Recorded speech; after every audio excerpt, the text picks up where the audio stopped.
So I bought this watch that I'm wearing today. Oh, that's very flash. Is it underwater? Yeah, it's an underwater one. Oh. That's why I bought it. Cool. Because when I go swimming, I like to know how far I've swum. Because I'm a long distance swimmer. You know that. You're up there with Cliff Young, even though he was a runner. You're up there with Tommy Little, swam the channel. Was that? But he didn't swim it. Was that I think that was relay, wasn't it? I think so. He talks about it in his stand-up. But anyway, so your watch. So I bought this good watch. on him, though. Yeah, and good on me for wearing this watch. Anyways, I like this watch, and I wear it, and it's blue, and it's got a white face. And then I was out for dinner at my brother's place, and he goes, "Nice watch," or his nephew did. He goes, "Nice watch," and then he goes, "You know it's a girl's watch, don't you?" Oh, it's a girl's watch. Now, in this Can I look? This time, yeah, it's narrow. It's small. Yeah. Yeah, the blokes would be bigger. And I'm on the last hole. Yeah. And how did he know that as a young man? Well, maybe he didn't say that. Maybe my brother said it. But and then Selena went, "Oh yeah, we all know it's a girl's watch." And, do we? Now, don't get me wrong. I'm not suggesting that being the work person that I am, that it's a bad thing. But it's weird to think that you're quite happy with something. And when you question it, you go, why do girls? Because they have smaller wrists. They have, yeah. I mean, all my wife's watches are smaller. I haven't even got my watch on. I'm bloody lost without my watch, but my watch is a bigger one. I don't know. Because me, what? And so you have a bigger watch because you're a bigger man. Yeah. No, so I think this is a whole thing. I think this is a whole trend I can start. Ladies. Well, one of my friends used to get ladies' jeans for their kids because they were better fit. Girls' jeans. I've been in a shop and browsing, as I like to do, and going, love that shirt, and you go, and then you realise you're in the ladies' section. Yeah. And, similar when you're in the underwear section. Well, as I'm wearing today. I love those undies. Well, what is wrong with wearing something that you like? Nothing wrong with that. Especially these days, Glenn, there's nothing wrong with it. If you want to be binary or shut up, Dad, or trans, whatever you want to be, mate, you be what you want to be, right? This might be the start of something for you. I think the somehow related watch, which is a little bit smaller. It doesn't get in the way. It doesn't get caught. Because when I wear a wetsuit, a big watch, I can't get my wetsuit over it. Well, this is a girl's watch is like possibly a gateway drug to something. Next week you'll turn up in a skirt, and I'll just have to be quiet because that's what you want to be. Okay, let's get the graph. Okay, what would you describe me? Am I a man's man? No. Well, who did that thing where they say all men and women, feminine or feminine? Masculine. Okay. I read that in a book. Yeah, somewhere. No, you're right. So you're masculine. Yeah, it's a bit like blood types. It's a bit like. Yeah, so I reckon I'm masculine, feminine. What do you? I think you are. And so if you someone like a Mick Malloy, he's masculine. Oh, he's a man. Yeah, that's a man's man. Yeah, rootin' tootin'. Yeah. So someone like you've got a bit of female in you. Or could I be feminine? You could. Who knows? What do you reckon you are? No, I don't know. What am I? No, I think you quite masculine, feminine, probably. Is it? If you're a little bit sensitive, does that make you feminine? Yeah, I'd say so. I'm not that sensitive though. Yeah. There's a couple of things I can do to check. Okay. You're wearing G-string? Too uncomfortable. Okay, we'll go with you. I'm masculine, feminine. You're masculine. You're a man's man. Okay, fair enough. That's okay. I'll live with that. So, and what am I wearing today? What are you wearing? Oh yeah, shorts and a shirt. No, that's pretty. But the shorts are white. White shorts. Would you ever wear a pair of white shorts? No. Would you wear a pair of shoes like this? No. The shoes that. So you're up. I actually got Birkenstocks on, which is unusual. Yeah. For me. So look, I'm happy. I think that I will embrace it. And I think the listeners, if you turn up next week with a scrunchie in your hair and a bit of lippy, we're fine with it, Glenn. We're not going to judge you, mate. That can happen to middle-aged men. They can have a life change. I know a friend of mine that he well-known comedian, and if he was ever playing a woman in a sketch, which you can't do anymore, can you? Well, I don't know. Can you? I don't know. Can you? The footy shows. Anyway, the footy show's not around anymore. If he was in a sketch as a woman in the afternoon, he'd turn up at 8 in the morning and get that dress on. Yeah. I think I know who you're talking about. Now he wears a caftan, And then you don't want to ask the question. Oh, what's underneath? Yeah, you don't want to. You don't want to. But anyway, I'm out there. Jerry, and I'm loving it. I'm wearing and I think it's a teenage girl's watch. Yeah, I think it's like a kid's one, but it does do this. So next week, if you can you hear it clicking? Oh yeah. So next week you might turn up reading Dolly magazine. Nothing wrong with that. Just been to sports school, guys. Driving an Audi. That's not very. No, I probably should change my car. Spray some Impulse. You need a Golf convertible, like a pink one. Oh yeah. With personalised number plates. Glennie 21. I might start wearing high heels. Yeah, you're good. Oh God, here comes the music. Thank God, save us.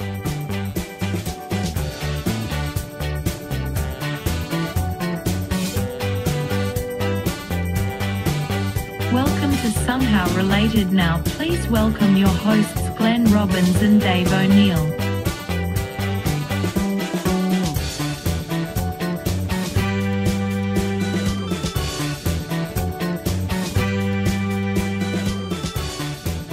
Well, welcome to the podcast. Here we are. We're back in the pub. We're not in Glenn's shed. Yeah, that was fun. That was fun. Yeah, took it on tour, and I hope we can do it down there again. Yes, it was beautiful down the beach. Now, my new watch says we need to get on with the show. Yeah, okay. What are the topics there, Sam? Cheech and Chong and the Wolf of Wall Street. Wow, that's the second time Cheech and Chong have come up. We talked about them about a month ago when we did marijuana and online shopping. Yes. Yeah. Yes. That's why we talked about it. So we were talking about them because they were probably the most renowned drug takers in the world. And I'm pretty sure, I read an article about Cheech and Chong. They had a split up. They stopped talking to each other. Then they got back together recently. Yeah, I know. Because I think Cheech or Chong decided that he wanted to control everything. He wanted to be the director. Oh, that was Tommy Chong. Tommy Chong directed a few of the movies. Yeah, I think he wanted to. And I think he wanted to own everything. Then they fell apart, and then they came back, and then they did some tours and stuff. And then and Tommy went to jail. Tommy Chong went to jail for selling bongs. Really? Yeah. Now, there's a tall one and a short one. The one with the beard I'm talking about. So he would be the taller one. Yeah, he's the Canadian one. Right. And Cheech went off and had quite a solo career because he was in Nash Bridges and stuff. Oh, man. And he had that great movie, Born in East LA. Bruce Springsteen had Born in the USA. He had Born in East LA. I was born in East LA. I can't remember much about it, but he had like a Mother Mary figure that started crying or something. I think it was the dog weeing on it. I can't remember what it was. And this would be the late 70s? No. Born in East LA, I remember getting that in the video shop. I reckon it was 84, 85. I reckon I was living in shared housing. We were all sitting around pissing ourselves at Born in East LA. What was Up in Smoke? That was their big film, wasn't it? That was their first one. Oh, okay. And that was definitely 70s. I reckon 79. And what was Basketball Jones? Oh, yeah, what was that? That was funny. Basketball Jones. Basketball. And that was was it just the one where they went... I don't know, but that was just a single, wasn't it? Yeah, because they had like albums that were very popular, and they put out singles. Oh, that's right. The albums were more famous than the movies. Yeah. The albums came first. Yeah, because they were the first ever kind of comedy album in a while. That kind of for that generation. Because up until then, you'd had whoever, those old-fashioned comics and stuff like that. Well, is it not unlike, what were the two guys? Peter Cook and Dudley Moore? Yes. Pete and Dud, in that they would just be stoned and they would kind of riff. There was one sketch that, Dave's not here, man. You know Dave's not here? Yeah, Dave's not here, man. It's like, I got the stuff, man. I got the stuff. Who is it? It's Dave, man. It's Dave. I got the stuff. Dave's not here. No, it's me. It's Dave. It's Dave. That's it. Makes me laugh already. I don't know what.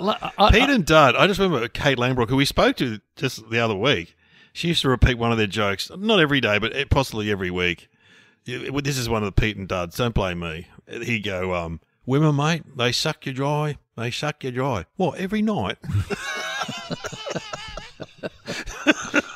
Good joke. Pete and Dud were funny. They were for my time anyway. They were groundbreaking as far as taking stuff that was crude but really well. Well, joke is a funny joke.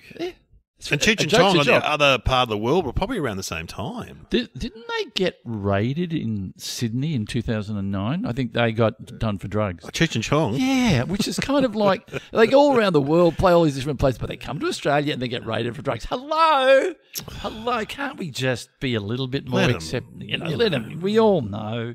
You can surely they're looking at how marijuana now is sold around the world in shops, like especially in America, in Switzerland too. You go to the railway station, there's like a newspaper shop and like a marijuana shop. Yeah, it's like, I'm sure if they came now and they did a stage show, I mean, they wouldn't get it. How old would Cheech and Chong be in their 70s though? Yeah, man. Okay, man. What is this, man? Oh, man, I can't believe it. Isn't it funny? The stoner voice is an easy one to do. Do you reckon they smoked to do the material? Do you reckon they smoked to make the movies? To come up with the material. To come up with the, but when they did, surely not. I think the first movie was wasn't a lot of their record stuff. That's the one where they're driving in the car and they just riff. They riff. And they smoke so much that the car gets all the smoke in it. That's funny. I've got to watch it again and see if it's still funny. I don't know whether it would hold up. Yeah. I think I guess if you were into the character and the rhythm of those characters, you'd stay with it. Well, they're both funny guys, you know. Yeah, they are funny guys. And when Cheech did his solo stuff, he was still funny without Chong. Yeah, so, You just Chong's daughter was a comedian, wasn't she? She's a comedian. Was she? Yeah, I'm pretty sure. Anyway, Cheech and Chong. Well, we talked about them a lot. I don't know how much more we can say. Okay, so the comedians, big in the 70s and 80s, did films, did back in the day when people made comedy albums. Yeah, the LP, the vinyl. And then they were big. And what was good about it is you went into a whole world. You take like the Python ones were a whole journey. Who else did? Steve Martin did some albums. Yeah, we've talked before about Danny Kaye. We had the Danny. That was more for kids, but you'd sit down and listen to him for a whole half an hour. Yeah, it was like, I mean, nowadays, that doesn't, going into a world is fantastic. Oh, it's great. And you could be anywhere in the world and then you'd be sucked into Cheech. And even if you didn't smoke marijuana, you'd get the idea. We listened to it. We had never smoked marijuana, but we got the idea of it. You got the idea of it, yeah. Because I still never have. You never have. But you're heavily into it, aren't you? Are you right now? I just had one before, man. Just takes the edge off. No, I haven't smoked for a long time. So I think if you don't know about them, that's who they were. Just have a look on YouTube. And the equivalent of them today, there wouldn't be, would there? Because there's no one who makes drugs their mainstay of their material. I mean, Seth Rogen a bit. Seth Rogen, they did Pineapple Express and that movie, but no, I can't think of any big drug fiends that do movies. Yeah, or comedy. Now, what about The Wolf of Wall Street? So that could haven't seen it. I haven't seen the movie either, but I've read some of the book. And I've read an article about, what was his name, that guy? It's not Bernie. Bernie Madoff was the Jordan Belfort. Belfort, yeah. I know, but I have seen The Boiler Room, which was also based on him with Ben Affleck. So that's I don't know that film. The Boiler Room's great. This guy, this is one of the things he did. He would set up call center with his mates and employ all these young stockbrokers, and they do this, dodgy people. Yeah. Just in a suburban strip mall it was. Yeah. And they do a thing called, I think it's Pump and Dump, where they ring up old people and stuff and get them to buy shares that they already own or something, and then that pushes the price up. Yeah, it's called rant. I remember when I used to buy shares in the 90s because I used to work on. Of course, you did. Triple R radio with Tom Elliott. So you were? Was he bought those? That's John Elliott's son. John, he's on 3AW, does afternoons and 3AW. Very, very smart man. He's a lovely guy, even and his dad, of course, was famous. And Tom, he would just when he worked on Triple R with us, he was like I don't know if he was a stockbroker, but he worked in that kind of world. Wow. And so he would tell me what shares to buy. So he's like, and one of the ones was Golden Valley Mining, which were Indonesian gold shares, right? Yeah. And they went up. It was a speculative gold. They found gold in the jungles of Indonesia. But what happens, the geologist faked the samples. And so he ran off into the jungle and never came back one day when they found out. And you bought? Did you buy? Well, they went up from 10 cents to $1, or they went up like 10 times. And I'm like, oh, my. And then when he ran off into the jungle, I remember Tom bringing me up going, you got to sell those shares. But they dropped by the time I sold them. I didn't make hardly any money. Yeah. And then I stopped. I went through a phase where I had, I had shares in Coca-Cola and Country Road, things I believe in. The horrible lesson I learned, because I met a guy up in Queensland who was a fund manager. A fund manager, but he was a private fund manager. So basically millionaires would just give him their money, and then he would invest it in different funds. And when 9/11 happened, oh no, he just went bang. He bought. It's horrible. He bought concrete, and he bought. Oh, is that true? Yeah. I thought that was an urban myth. No, but they capitalise on catastrophe. On disasters. Yeah. So he went and invested in concrete and airlines, because airlines, the arse fell out. Well, they would be very cheap. Yeah, and he just went. He went in heavy, and then and because it's like. So of course, airlines had to come back. You're a 9/11 profiteer. Well, yeah, and when he was telling me, I'm going, that's morally irky. wrong. Yeah, it's like it's horrible to so capitalise. He woke up and saw those planes going into the thing and went, "Oh, I'll buy some shares straight away." Yeah, that's not because right. the market reacted straight away, didn't it? Yeah, yeah. As the market does, the market is kind of this nervous. Well, it's like gambling, isn't it? In a way. Well, it's gambling, and people get and they do. It's no one. They did a thing where they got I think 10 people, but stockbrokers, to have a competition, and one of them was a parrot. Okay, it's like the old monkeys in a room. Yeah, and the parrot came third in picking stocks. So that's the wonderful and the tragic thing about the market is because if everyone could predict it, then it wouldn't be a proper market. What did what about people that went to jail for shares? Like Martha Stewart went to jail for insider trading. Insider trading. You know what insider trading is? It's when you get information, isn't it? It's where you get info. So her son-in-law was on the committee. Yeah. And also someone that someone we all know. We all know that almost went to jail. Did he almost go to jail? For insider trading. Yeah, got information and it must be it would be I mean, it's like when you get a tip on a horse and you go, the odds are huge, or if you get into you'd have to go, this is such a way to make money, but I could go to jail. You just go, I'm not going to risk it. Yeah. But sure. this guy they made the movie of, he did all these schemes, and he went to jail though, didn't he? That was the end game. He went to jail. Who are we talking about now? The Wolf of Wall Street. Oh, did he? I don't know. Did he? But I thought he came out of jail. Yeah, he's out of jail now, but he did go to jail. Did he go to jail at the end? Yeah. From what he was doing? Yeah. Oh. Yeah, because he was ripping people off. Do you know why Wall Street is called Wall Street? Why? Because that's where the wall of the old New York City used to be. Oh, that's good. When the Dutch had it, they built a wall there from the sea. And then when the English took it over, they expanded the wall, but that remained as Wall Street. Oh, that's interesting. Yes. You're good. The reason I didn't see the film, because to me it was just like the horribleness of excess. What about Wall Street? You've seen Wall Street, though. Greed is good. Oh, yeah, greed is good. Lunch is for wimps. Yeah. I love that. What's Wall Street? What was it? Is that it? Is that Wall Street? No, this is Wolf of Wall Street. Oh, he's what he does every day. Matthew McKay. Oh, shit. No, Wolf of Wall Street's Leonardo DiCaprio, isn't it? Yeah, and Matthew McConaughey. Yeah, did the chest beating thing. Oh, don't you remember that scene? Yeah, I haven't seen it. It was a famous scene that he. After talking about it, and I've read about this guy, I want to see the movie now. I've seen Boiler Room, which is based on him too, but I haven't seen the Wolf of Wall Street. Because there was like a boiler room in the Madoff thing, which I saw recently too.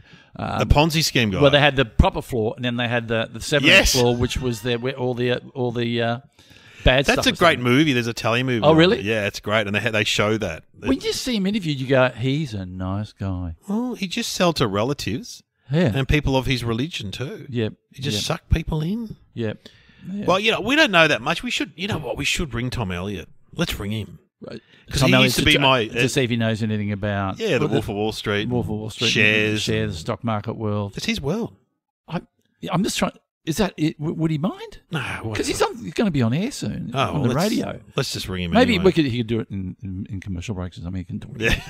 All right, let's have a crack. Let's ring Tom because we've got to ask him about if he knows this guy.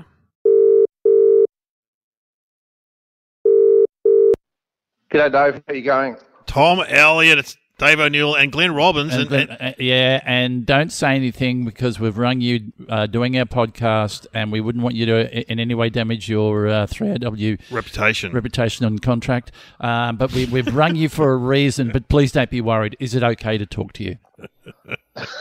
Okay, Glenn. I'm a bit nervous. No, so we do a podcast and we get 2 topics, and I was telling Glenn how you used to advised me on what shares to buy in the 90s. Yeah. Remember that we did radio together on Triple R? Yeah, well, that's why you're so wealthy today. remember the Golden Valley mining shares where it went really high up, and then the guy. What happened to the guy who ran out of the helicopter who faked the samples? Right, he disappeared on a trip to was it New Guinea or Africa or something like that. Mm.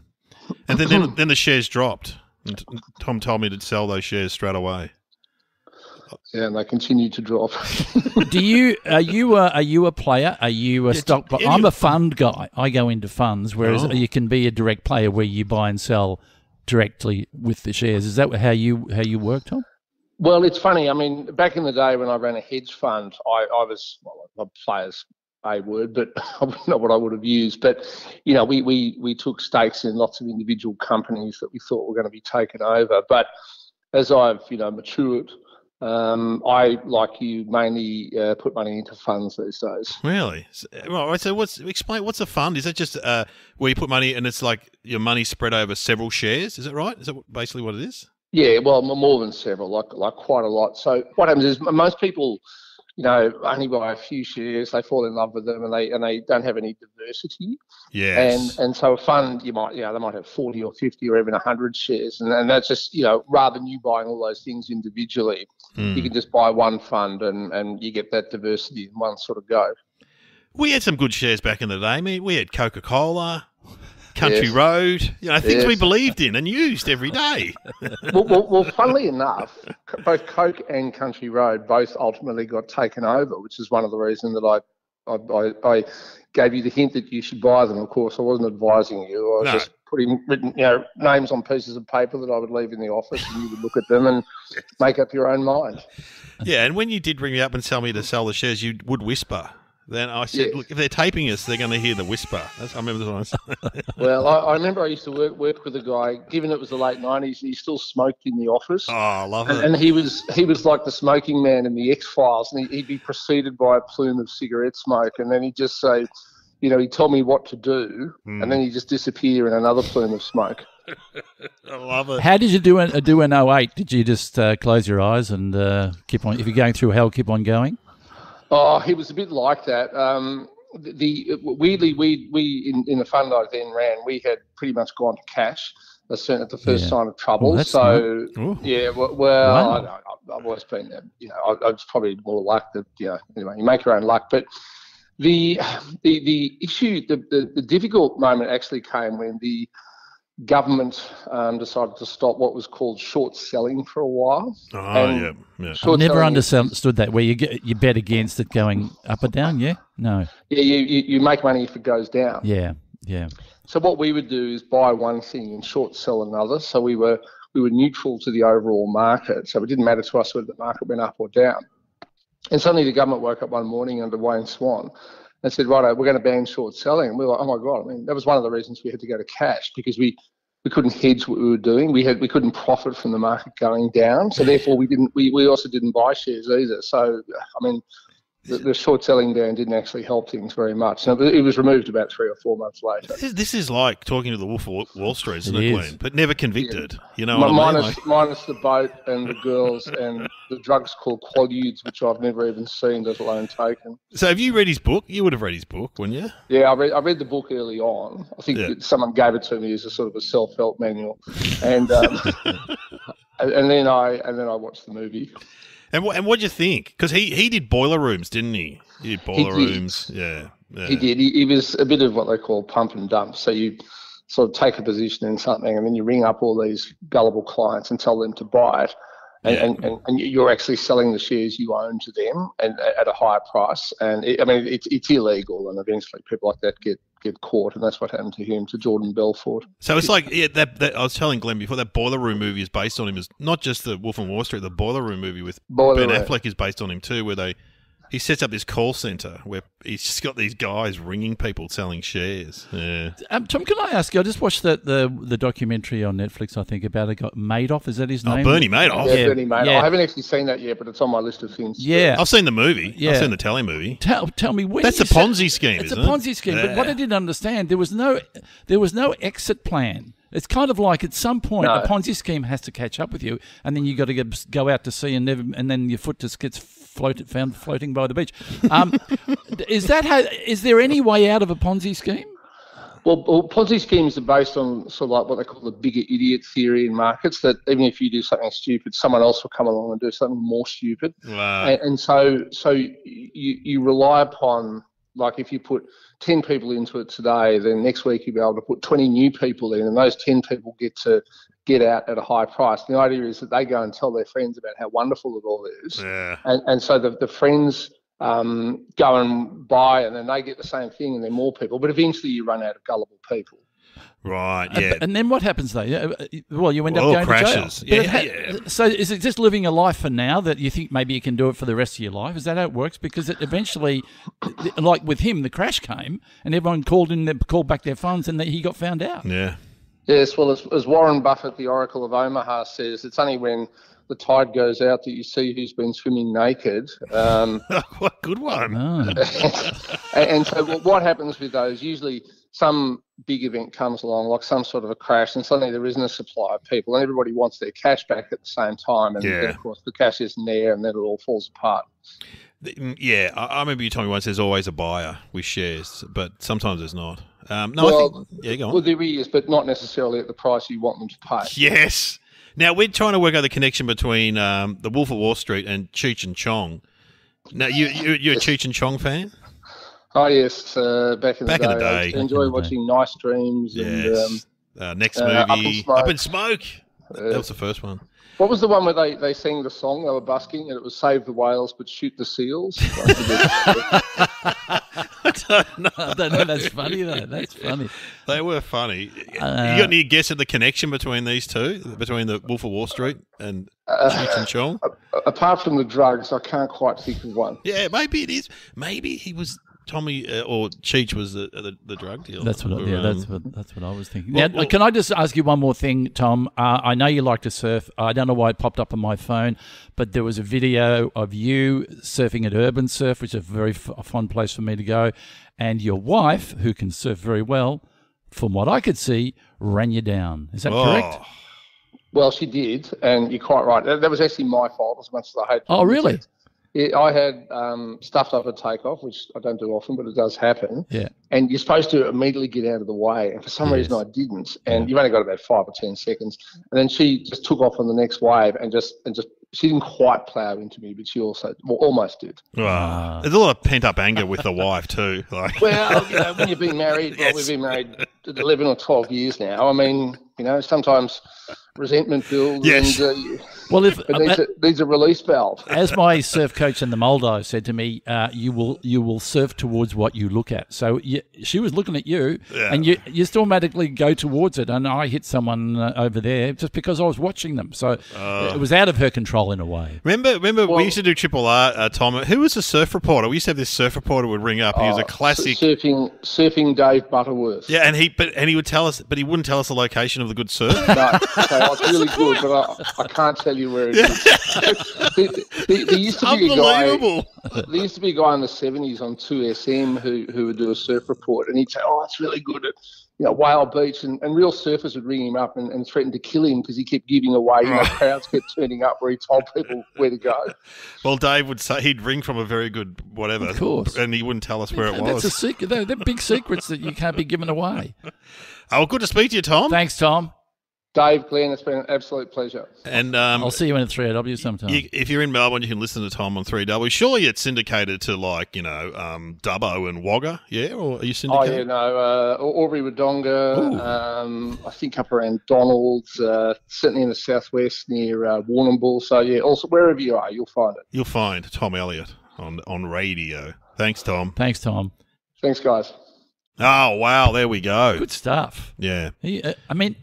So he was a fund manager? Yeah. Tom was? Yeah. I thought he was a stockbroker, but yeah, something like that. Fund, that's big deal because you're moving large amounts of money because it's a fund. It's not like you're moving, I've got $2,000 I want to spend. And surely when he goes down to Portsea to play polo, there's a few angry rich guys. You lost my money. Well, you wouldn't want to, you'd actually want to do it, privately in a lot of ways because otherwise you get found out, hey, you lost some money. 50 grand over lunch. We should have some thinking music, yeah? What can we have? A bit of Wall Street? A bit of Wolf of Wall Street? A bit of Cheech and Chong. Cheech and Chong, man. Yeah.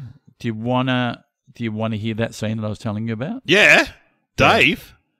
No. Oh, the beating the drums. Yeah, Dave's not here, man. No, that one's not that funny. It's okay. I more or less did the whole sketch. Dave's not here, man. Dave's not here, man.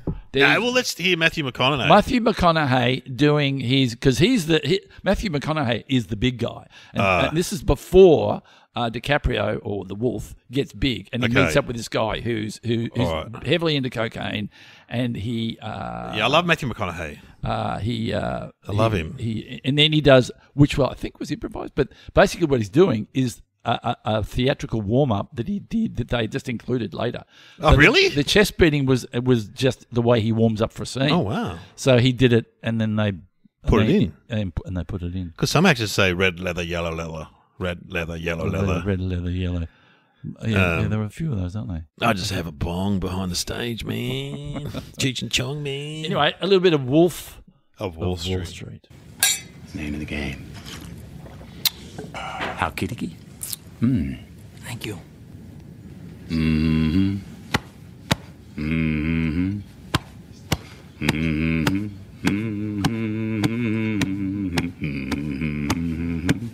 Come on.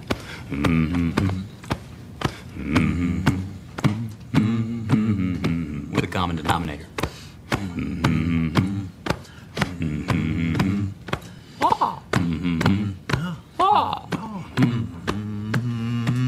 Keep it up for me.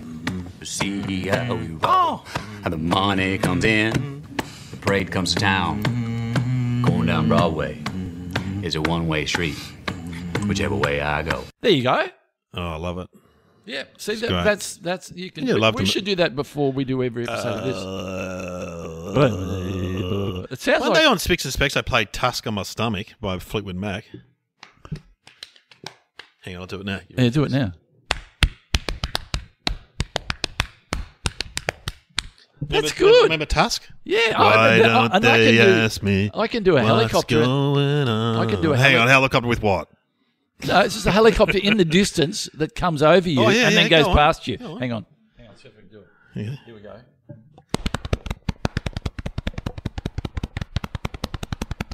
There's moments when it works. So it's coming closer now. Now it's going into the distance. Wow. Getting flashbacks to Nam. Oops, sorry. Oh, God. Hello.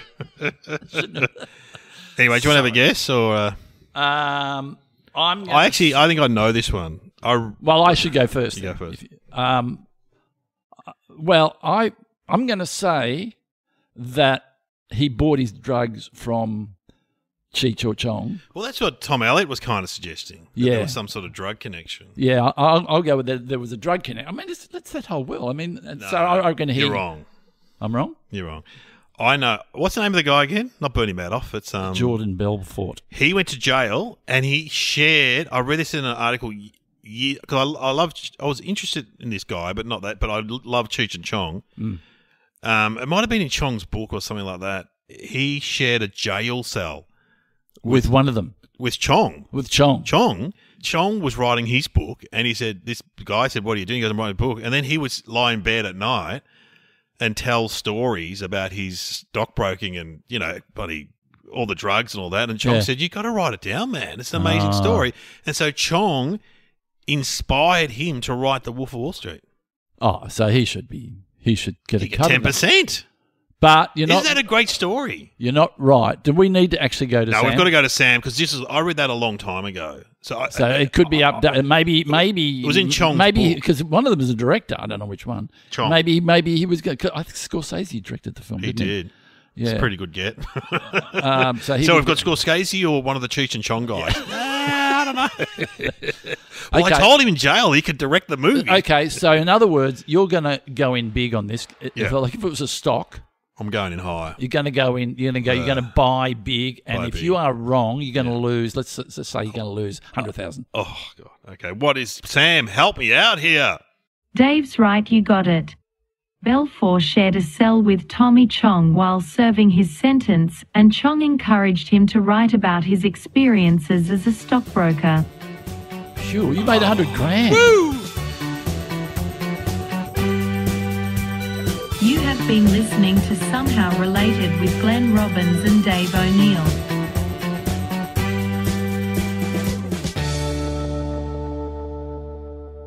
Where am I picking that up? What happens is you buy in the morning, go out to lunch, and then you come back and go, I just made 100. What a jail cell, though, to be in. Yeah. The Wolf of Wall Street and one of Cheech and Chong sharing a cell. That's amazing. Yeah.